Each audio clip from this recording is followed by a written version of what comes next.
Can we just pretend that I didn't just disappear for ages and show up here like nothing happened? No? Okay. Hi guys, welcome back to my channel. Yeah, I know I've been away for ages, but the summary of everything is just that life came at me hard and fast, and I walked through the valley of the shadow of death, but I feared no evil because God was with me. But I needed a retreat. I needed to take a step back and deal with the number of things that I had on my plate. But I rise up.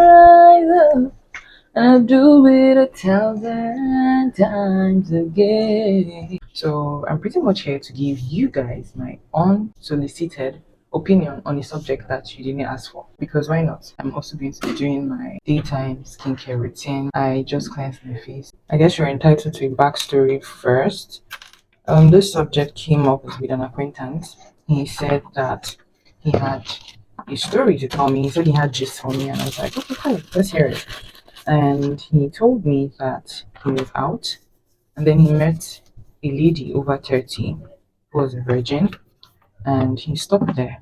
And I'm like, yeah, keep going. And he was surprised at my lack of surprise that a woman is over 30 and a virgin. And I'm surprised at why he's surprised. We went back and forth in an argument about his opinion and my own opinion. Like, after having this conversation with this guy, he wasn't the last person I had the conversation with. It suddenly started popping up everywhere. I saw it on YouTube, Instagram, on TikTok. I saw it in my conversations with people in unlikely places. I'm using this toner by Aswell or Aquel. I'm not sure which one it is, and a cotton wool, and I'm going to be cleaning my face. Not cleaning, this is a toner. Where was I? He was surprised that I wasn't surprised that a woman over 30 that is a virgin, and we had a back and forth about our opinions on it. I thought that was going to be the last time I had to have a conversation about it, but I started meeting several people who had that same conversation, and my opinion remained the same. So I just guessed that I should share that with you, even though you never asked for it. There's love in sharing, right? I think that people are entitled to their own life choices. I think people are entitled to make decisions for their life. So if it's okay for a person to choose to be sexually active, it is also okay for a person to choose to be abstinent. It doesn't matter how old and how long they want to do it for. That's their personal problem and that's their business. I don't think it is something that is so far fetched that is shocking to anybody. It was bothering to me that people are surprised about that. What's the big deal in someone deciding that they want to be abstinent if you are deciding that you want to be sexually active? Everybody has a right to their choices, their lifestyle, and their opinions. I know that there are many reasons why people abstain from having sex. Number one on the list would be their faith. I am a Christian, I'm a believer of Jesus Christ, and I believe in the Bible and what it says.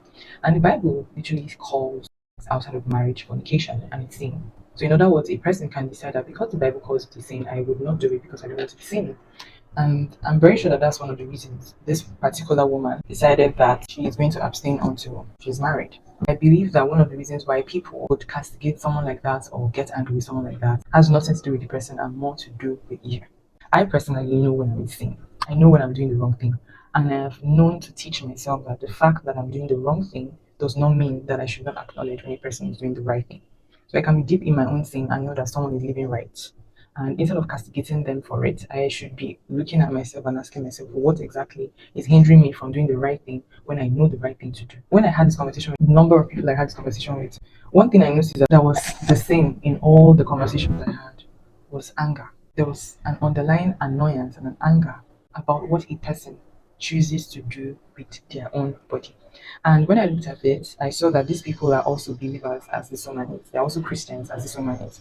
And I came to the conclusion that it is conviction that will make you get angry at a person for doing the right thing because you are doing the wrong thing. Because misery likes company. Because people who do wrong things like to hang out with people who do wrong things. And it's not because anything you are doing is wrong. It's because you don't want to be disciplined enough to do the right thing. But I'm angry that how dare you be disciplined to do the right thing when I am not doing the right thing. So I think the major thing that was wrong with all of these people is that their conscience was being convicted of the fact that they are in the wrong. They are sinning and someone is trying to live right. Next thing I'm using is Balance Active Formula Niacinamide. Ooh, yes. This is good for hyperpigmentation. I don't know why I'm slapping my face, but I watch a lot of K-drama and I see Korean women do this. So I guess it with their face out. I mean, my face already has a as people speak it, but I still do it. It's reflex. Next thing I'm using is Boots Vitamin C Moisturizing Cream. I love the smell. Another thing that I noticed in relation to this conversation is the fact that I don't think people know what they want. And I'm not sure how much we realize that we don't know what we want. I think it's time for people to reevaluate what they actually want and find out the meaning of the things that they want. So in this context, it's about how people say, I want a God fearing man or woman, I want a God loving partner as one of the things that they either write in their list or just have at the back of their minds that they want.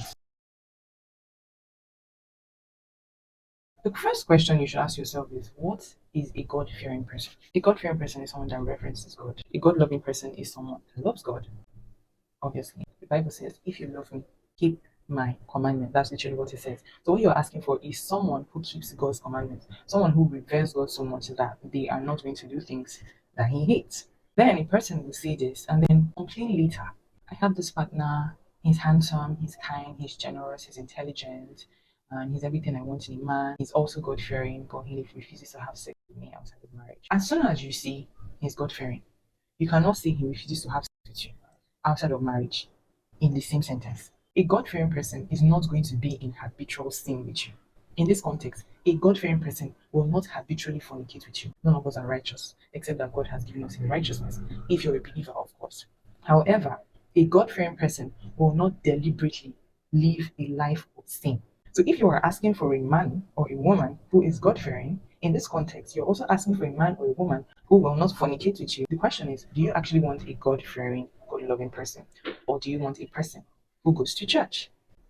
Or a person who knows the Bible but does not do what it says? Or a person who knows of God but does not have a relationship with God?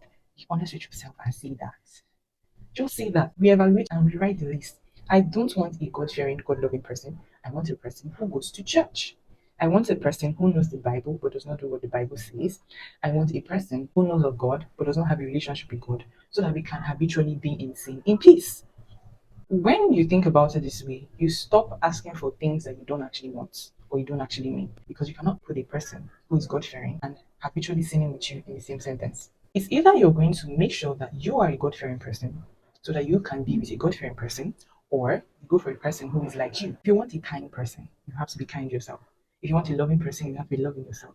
If you want a generous person, you should be generous yourself. So if you want a God fearing person, then you should be God fearing yourself.